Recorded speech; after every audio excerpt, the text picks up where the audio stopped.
और जो समझ नहीं आ रहा, समझ इसलिए नहीं आ रहा है क्योंकि इतना ऐतिहासिक उछाल 5 महीने पहले बीजेपी बुरी तरह हारी, बाकी पार्टियां बुरी तरह हारी, और एक बहुत ही आप कह सकते हैं कि बहुत ही इंप्रेसिव विक्ट्री महाविकास अघाड़ी की हुई, उद्धव ठाकरे की, शरद पवार की और कांग्रेस की। और उसके बाद हमने देखा कि राजनीतिक स्थितियां और खराब हुई बीजेपी के लिए, आपस में लड़ाई शुरू हो गई, एक दूसरे के रेबल जो है खड़े कर दिए गए। लेकिन जब मशीनें खुलती हैं तो 15%, ऑलमोस्ट 15%, हालांकि एग्जैक्टली 14.40% है, 14.46%, 15% का वोट शेयर का डिफरेंस जो हमने पिछले 20 साल में किसी भी चुनाव में नहीं देखा। तो ऐसा क्या हो गया कि 5 महीने में खेल पलट गया? और अगर ये खेल पलटा है तो क्या मशीनों का खेल है, इलेक्टोरल प्रोसेस में कोई गड़बड़ियां हैं? ये शिकायतें इतनी बढ़ती क्यों जा रही? हर दिन 10 नई शिकायतें इलेक्शन प्रोसेस को लेकर। देखिए, नए वीडियोज आ रहे हैं, नए डाटाज आ रहे हैं, नए आंकड़े आ रहे हैं।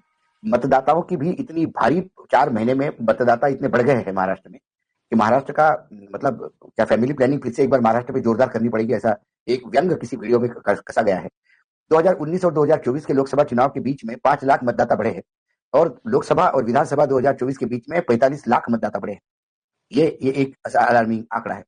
लेकिन ये जो मशीनों की जो ये कंप्लेंट्स है, ये रोज की है, करीब करीब एवरी डे रोज कंप्लेंट्स आ रही है, रोज मशीनों की कंप्लेंट आ रही है। रोज एक नया वीडियो आता है, वो बताता है कि मैं इस सेंटर पे हूँ, फॉर्म 17C का कई जगह मिलान नहीं हुआ, वो मशीनें मिल नहीं रही थी। मशीनों के 3 सील होते हैं, सेंट्रल सील छोड़ के बाकी सारी सील टूटे हुए थे। कुछ मशीनें तो खुली की खुली ही थी, उन्होंने कहा कि नहीं ऐसी होती है। वो कहे कि हमने रिटर्न में एप्लीकेशन दी लेकिन कोई सुनने को तैयार नहीं था, बस मतगणना चलने दो, मतगणना चलने दो, और हम वॉइसलेस हो गए। सवाल ये है कि कई लोग ये कहते हैं कि लाडली बहना, अब कोई जो दर्शक है, आपके शो के दर्शक का एक बड़े कंपनी में कारपोरेट हाउस में काम करते हैं, उसने किसी मित्र को मैसेज दिया कि भाई दीपक शर्मा टाइगर ये सब फेल क्यों हो गए, और शायद लाडली बहना नहीं समझ पाए। लाडली बहना समझ भी पाते तो लाडली बहना का स्विंग 3% का आप पकड़ लीजिए। हमने कतई नहीं कहा कि लोकसभा के ही नतीजे विधानसभा में होंगे।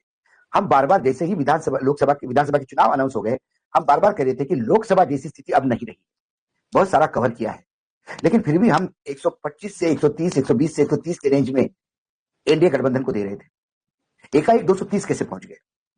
जो हम एनडीए गठबंधन को, जो मैं पहले 70-50 बीजेपी को और बाकी मिला के 75 हो जाएंगे, फिर वो 100 तक हो गया, ये आंकड़ा क्यों बढ़ रहा था? ये आंकड़ा इसलिए बढ़ रहा था कि उनका प्लानिंग, संघ की एक्टिविटी, घर घर में पहुंचना, रैली का कारपेट बॉम्बिंग, पैसे का भारी खेल, ये सब जोड़ते हुए हमने उसको कांटे की टक्कर में ले आए, और फिर भी एज हम महाविकास आघाड़ी को दे रहे थे। 230 जो हुआ है वो सीधा मशीनों का खेल है। लोकमत ने कुछ 95 कॉन्स्टिट्यूंसीज के डिटेल दिए है, जिसमें मशीनों में जो वोट डाले गए और गिने गए, इसमें तफावत है। यदि उस 95 को भी हम जोड़ दें, बाकी हम कोई मोटे मोटे तौर पे कहें कि 95 जगह पे घपला हुआ है मशीनों का, तो आप 230 में से 95 निकाल लीजिए, ये 135 पे आते हैं। तो हमारा जो आकलन 120 से 130 के बीच में था, वो 135 पकड़ लीजिए, फिर भी हम उस आकलन के नजदीकी थे। सवाल है कि इतना बड़ा स्विंग करने के लिए आपको एक लहर चाहिए। एक देश पे आक्रमण हो गया, या कोई देश संकट में आ गया, या मराठी अस्मिता की, या किसी बड़े नेता का निधन हो गया कि लोग सिंपैथी में दे रहे हैं, ऐसा कोई लहर वाला चीज नहीं थी। सुधीर भी घूम रहे थे, मैं भी घूम रहा था, हमें अंडर करंट बोल रहे थे। अंडर करंट और लहर में फर्क होता है। अंडर करंट से आप कांटे की टक्कर में आ गए हो, लहर ने आपको स्वीप कर दिया। तो ये लहर किसको दिख रही थी? आज पूरे महाराष्ट्र में, अभी भी मैं महाराष्ट्र में, कई विजयोत्सव नहीं, कई वो खुशी नहीं कि चलो एक बढ़िया चुनाव के नतीजे आ गए। सभी टाइगर को पूछते, टाइगर एकदम सही आप कह रहे हैं कि लहर नहीं आपको दिख रही थी, या किसी को भी लहर नहीं दिखी, बीजेपी को भी अपनी लहर नहीं दिख रही थी, सिर्फ मशीनों को लहर दिखी। मैं आपसे पूछ रहा हूं कि आप इस वक्त भी मुंबई में, लगातार आप महाराष्ट्र में, कभी नागपुर, लगातार आप महाराष्ट्र में हैं, लोगों से बात कर रहे हैं, पब्लिक से बात कर रहे हैं, वोटर से बात कर रहे हैं, आखिर आपको गड़बड़ क्या लग रही है? 4-5 दिनों में जो आपने रिसर्च किया, आपको क्या लग रहा है? दीपक, सिंपल लाइन में, एक लाइन का आंसर, मशीनों का खेल हुआ है। ये खेल छत्तीसगढ़ में प्रायोगिक रूप से हुआ, प्रयोग किया गया।